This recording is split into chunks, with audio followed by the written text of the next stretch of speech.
Hello,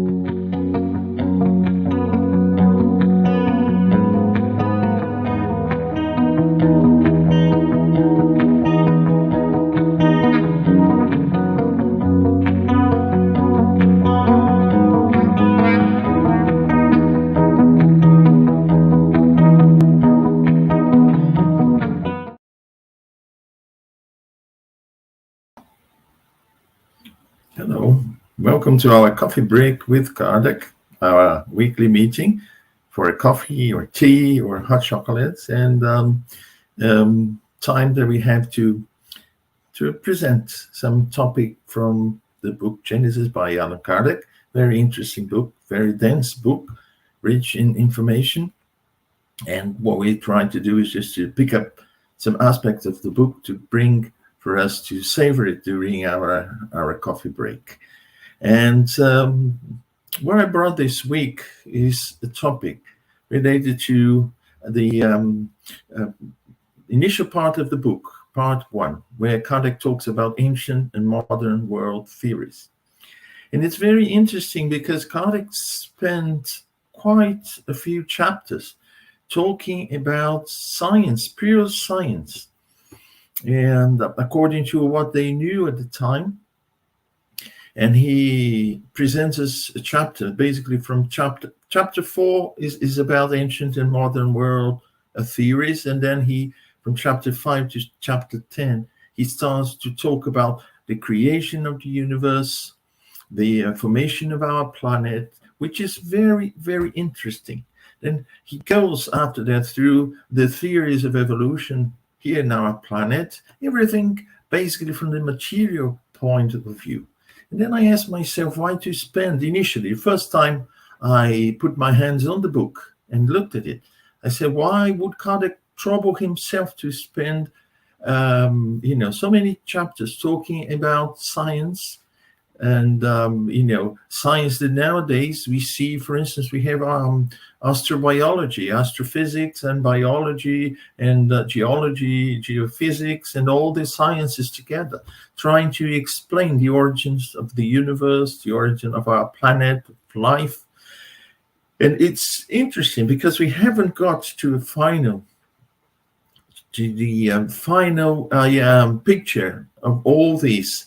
We have some information, data collected over a long period of time, and then based on that, we have some theories to explain some origins, the universe, our planet, our solar system, our planet, galaxies, other planets and comets, and everything. But it's interesting because even nowadays we have some certainties, but a lot of these certainties, they are surrounded by uncertainties. Theories that, well, it could have happened, it probably happened this way, or could have happened that way. For instance, the atmosphere here on Earth at the beginning. We have some idea, but we don't have exact information telling, it was like that, it was composed by these gases, and so on and so forth. And then when we put together this information, we start to create a picture. And it's interesting that Kardec, in mid-19th century, he wrote all these chapters. And there is a lot of information there, which is very interesting, very rich from the scientific point of view. But why? Why in the Spiritist book?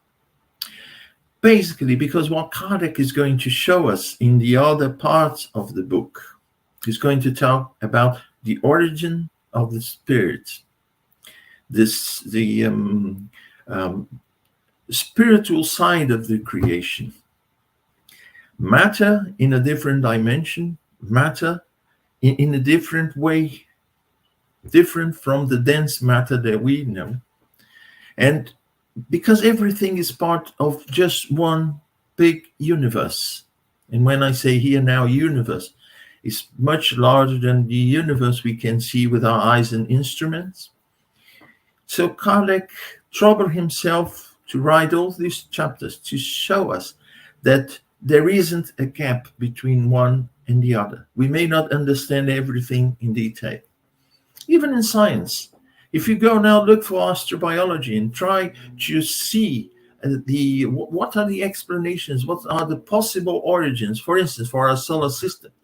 So they say, well, with a certain degree of certainty, it may have happened that way, or perhaps also it could have happened that way. Some people think that it happened this way because of A and B and C, but other people, they prefer to accept this other theory because of E and so on and so forth.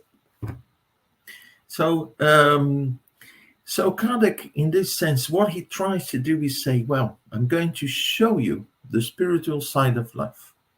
We mentioned in our previous coffee break that Kardec compared what the spirits brought to us in terms of information and proof about survival of the soul, spiritual, the world, spirit world, as a telescope. The same impact the telescope had in our sciences, in astronomy, astrophysics, because once we started to look into details into the sky, we started to place Earth in the right place. And initially, we had to trust our senses. And to our senses, we would see the sun rising on one side and then setting on the opposite side. And initially, we believed that the sun was moving around the Earth, not even around the Earth, because for me, imagine people wouldn't move too much far away from the place, the birthplace.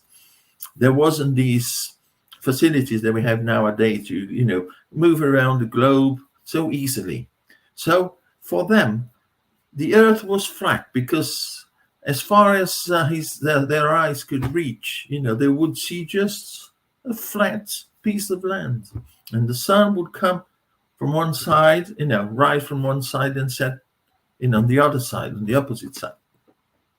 And then they would look into the sky at night and see small dots of light, bright lights. And they said, well, the largest object that I know is the place where I have my foot on.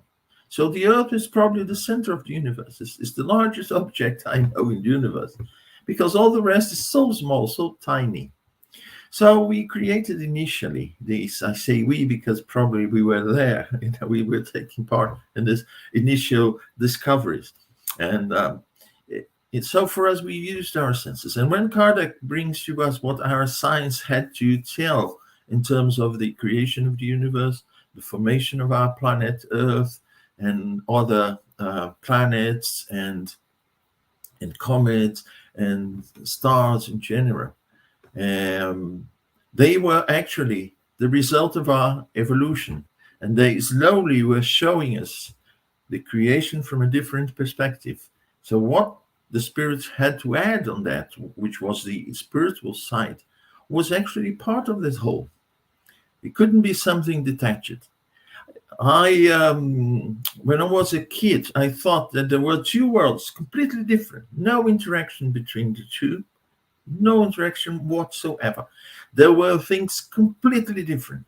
What was possible in one was going to be sort of impossible in another one, which was, when we are here and when we die. When we die, you go to a world which has nothing to do with this one, apart from us being there.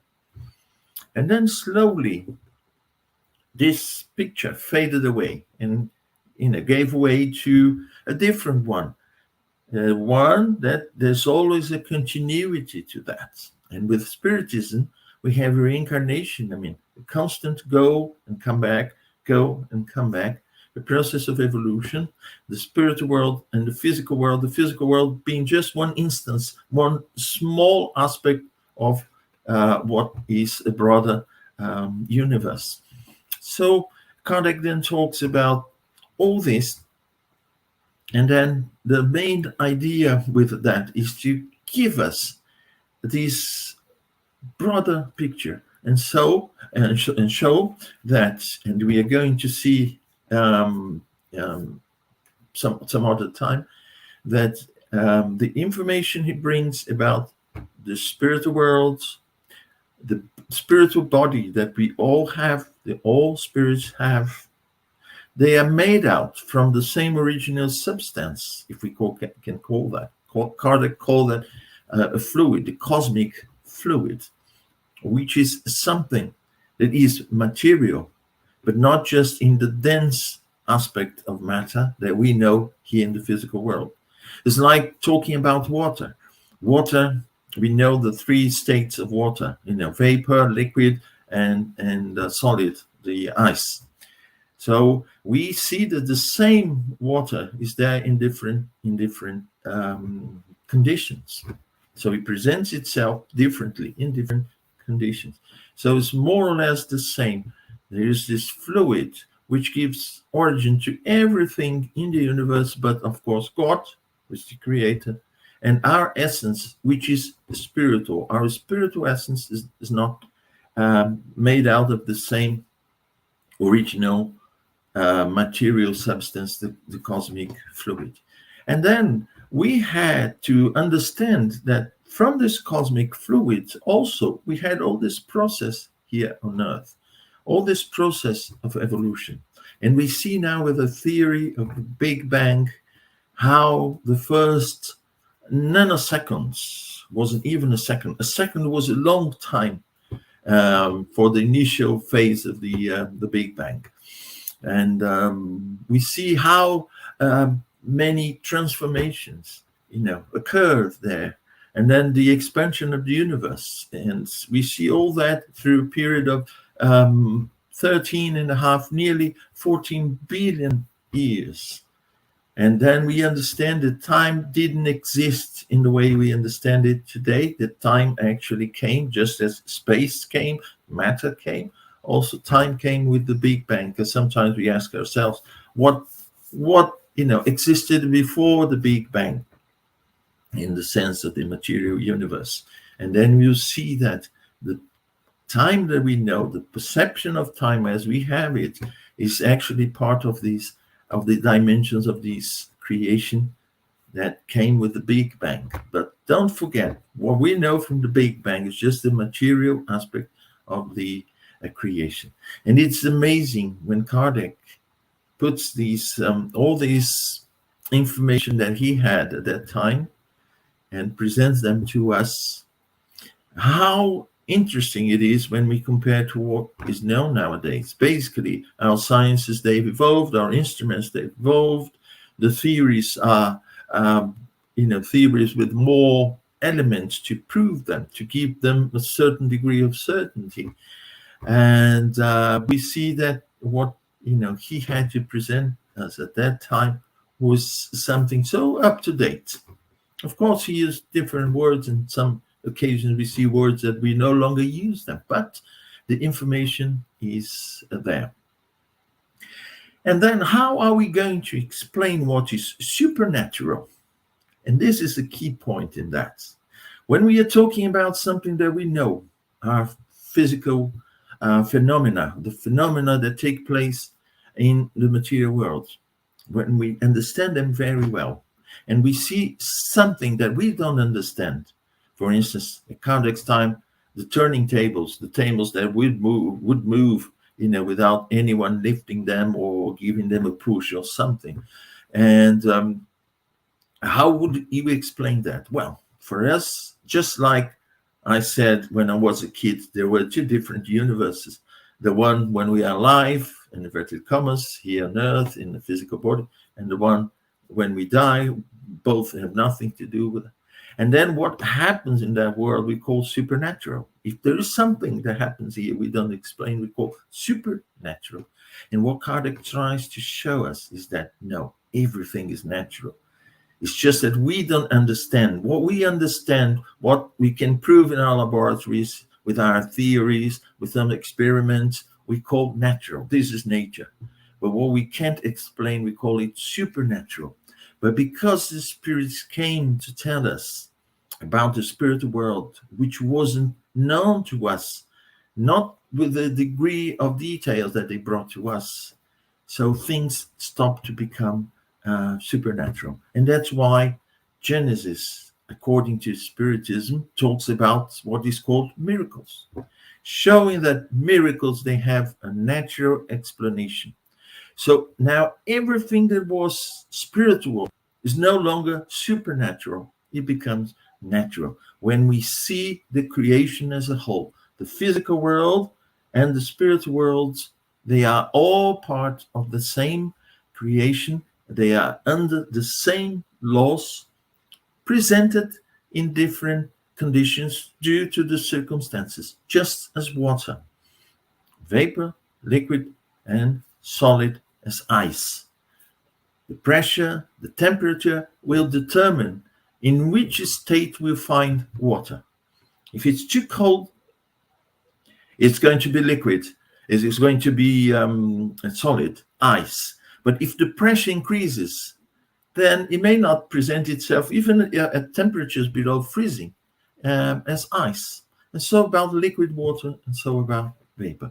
So the beauty, the reason for Kardec to showing us all this information that science had to present at his time, which has evolved, of course, from the 19th to the 21st century, has evolved a great deal.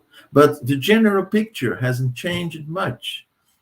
We have now greater details of things, but the greatest picture hasn't changed much. And now we understand that from what we knew about the earth, now we have much more with the spiritual dimension added to that. This is also an invitation for you to go to Genesis and read, because it's so rich in information. It's a very nice, very dense book, rich in information, and helps us to create this picture about the universe as a whole, not just the universe that we see with our eyes and our instruments. And if you have questions, you can always leave your questions in your comments. We'll see them later. Okay, so see you next time for another coffee break with Kardec.